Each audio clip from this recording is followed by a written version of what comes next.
Atiq Ahmad shootout को लेकर BSP सांसद अफजाल अंसारी ने बड़ा दावा कर दिया है। उनके मुताबिक अतीक और अशरफ की हत्या करने के लिए 3 नहीं 5 शूटर पहुंचे थे, जबकि हत्याकांड की जो तस्वीरें सामने आई उसमें 3 शूटर ही गोली चलाते हुए दिखे, जिनकी पहचान सनी, अरुण और लवलेश के रूप में हुई, जिन्हें पुलिस ने शूटआउट के बाद गिरफ्तार भी कर लिया। लेकिन बीएसपी सांसद ने नया दावा कर सबको चौंका दिया है।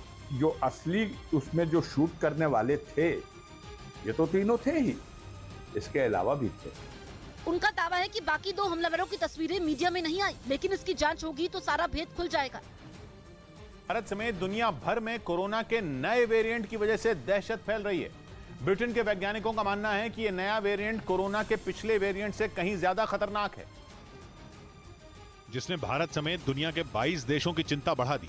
वैज्ञानिकों का मानना है कि कोरोना का XBB.1.16 वेरिएंट इतना खतरनाक है कि दुनिया का कोई भी देश इससे निपटने के लिए पूरी तरह तैयार नहीं है। और ये चिंता की बात है कि ये नया वेरिएंट लोगों में तेजी से फैल रहा है, जिसकी वजह से कोरोना के मामले फिर एक बार बढ़ने लगे हैं। यहाँ तक कि अकेले भारत में ही एक हफ्ते के अंदर 11,000 से ज्यादा नए मामले सामने आए हैं, जिससे एक बार फिर लोगों को डर सताने लगा है। वैज्ञानिकों का मानना है कि कोरोना का यह नया वेरिएंट पिछले साल तबाही मचाने वाले ओमिक्रॉन से भी ज्यादा घातक है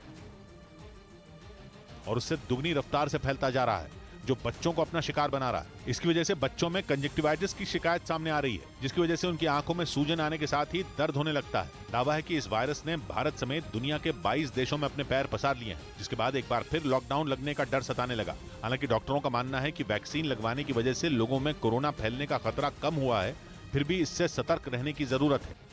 उधर अतीक अहमद की पत्नी शाइस्ता की तलाश तेज कर दी गई है। उत्तर प्रदेश पुलिस ने प्रयागराज के मरियाडी गांव में छापेमारी की। इस गांव में अतीक की बहन का घर है और पुलिस को शक था कि शाइस्ता वहां छिपी हो सकती है।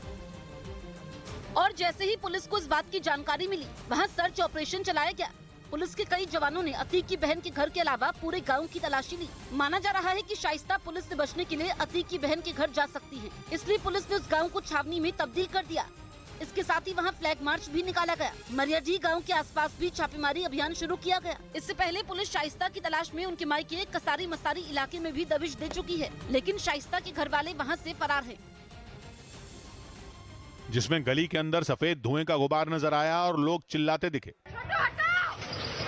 धमाके के बाद वहां अफरा तफरी मच गई और कुछ लोग गली से भागते दिखे। इससे पहले कि कोई कुछ समझ पाता कि तभी गली में एक और बम धमाका हो गया। इसके बाद बम फेंकने वाले आरोपी वहां से फरार हो गए और लोगों की भीड़ जमा हो गई। बताया गया कि धमाके अतीक अहमद के वकील दयाशंकर मिश्र के घर के पास हुए। एक लड़का जो है वो भागा है और भागने के बाद आगे भी उसने बम फोड़ा है। हालांकि बाद में पुलिस ने बताया कि अतीक अहमद के वकील के घर पर बम से हमले की बात पूरी तरह गलत है। असल में जिस गली में बम धमाके हुए वहां 2 पक्षों में पैसे की लेन देन को लेकर विवाद हुआ, जिसमें एक पक्ष ने दूसरे पक्ष के घर के बाहर बम फोड़ दिया। इसी गली में अतीक के वकील दयाशंकर मिश्र का भी घर है। उधर अतीक अहमद और अशरफ की हत्या के बाद समाजवादी पार्टी के विधायक इरफान सोलंकी